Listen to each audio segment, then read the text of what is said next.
আসসালামু আলাইকুম। তো সবাই কেমন আছেন? আমিও ভালো আছি। নতুন একটা ভিডিওতে সবাইকে স্বাগতম। আজকের ভিডিওর টপিকটা হচ্ছে যে বাংলাদেশ এবং প্রবাসের ভিতরে একটি পার্থক্য নিয়ে আজকের ভিডিওর টপিক। আজকের ভিডিওতে আমরা শেয়ার করব বাংলাদেশের বর্তমান অবস্থা এবং প্রবাসীদের বর্তমান অবস্থা, সবকিছু কিন্তু আজকের ভিডিওতে আপনারা শেয়ার করব। তো আপনারা অবশ্যই ভিডিওটি না টেনে শেষ পর্যন্ত দেখবেন। তো প্রথম আসি বাংলাদেশ। আপনি যখন বাংলাদেশে থাকবেন, বাংলাদেশের বর্তমান অবস্থা কিন্তু খুবই খারাপ। যেন আপনারা যখন পড়াশোনা শেষ করবেন, যদি আপনার অনার্স মাস্টার্স শেষ করেন অথবা এসএসসি ইন্টার পাস করেন, তারপরে আপনি যদি কোনো গার্মেন্টস সেক্টর অথবা কোনো এই মার্কেটিং সেক্টরে চাকরি করেন, সেক্ষেত্রে কিন্তু আপনার বেতনটা আসবে কিন্তু প্রতি মাসে 10 থেকে 15 হাজার অথবা 20 থেকে 25 হাজার টাকা কিন্তু বেতন কিন্তু আসে।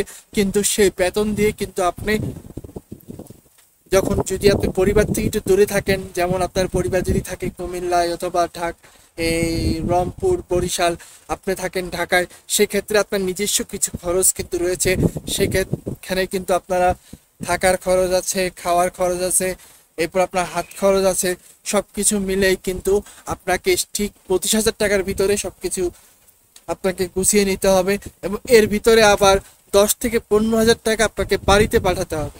তো এটা হচ্ছে বাংলাদেশের যে ইয়াটা, সেই যে নিয়মটা হচ্ছে যে আপনার 10 থেকে 15 হাজার টাকা বাড়িতে পাঠাতে হবে প্রতি মাসে।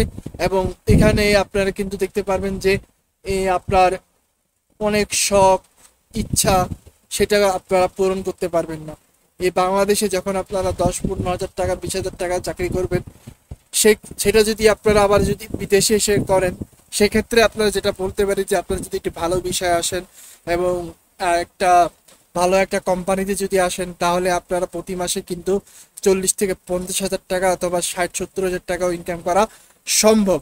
এটা কিন্তু বিদেশে এই জিনিসটা কিন্তু আপনারা সম্ভব। আপনারা চাইলে এখানে 10-15 হাজার টাকা আপনারা নিজের হাত খরচ চালালেন, পরে বা পরবর্তীতে 30-40 হাজার টাকা বা 20-25 হাজার টাকা যতটুকু আপনার কাছে থাকলো, সেই টাকাটা আপনার বাড়িতে পাঠিয়ে দিলেন। সেক্ষেত্রে কিন্তু বাড়ির যে মানুষরা আছে তারা কিন্তু খুব ভালোভাবে থাকতে পারবে বলে আমার মনে হয়।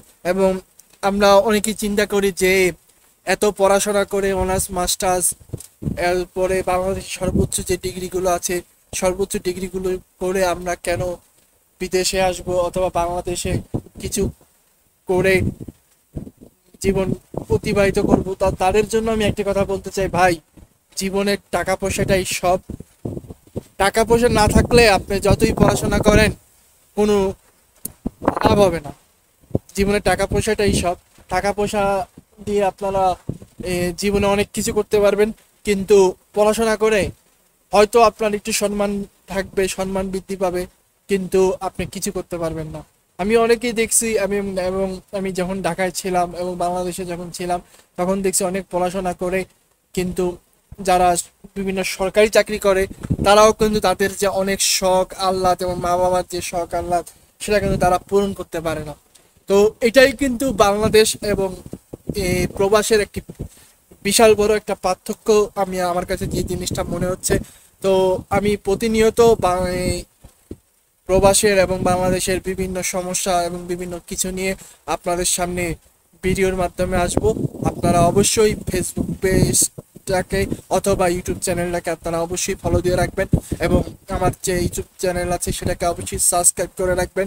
সো দেখা হবে নতুন কোনো ভিডিওতে। আল্লাহ হাফিজ।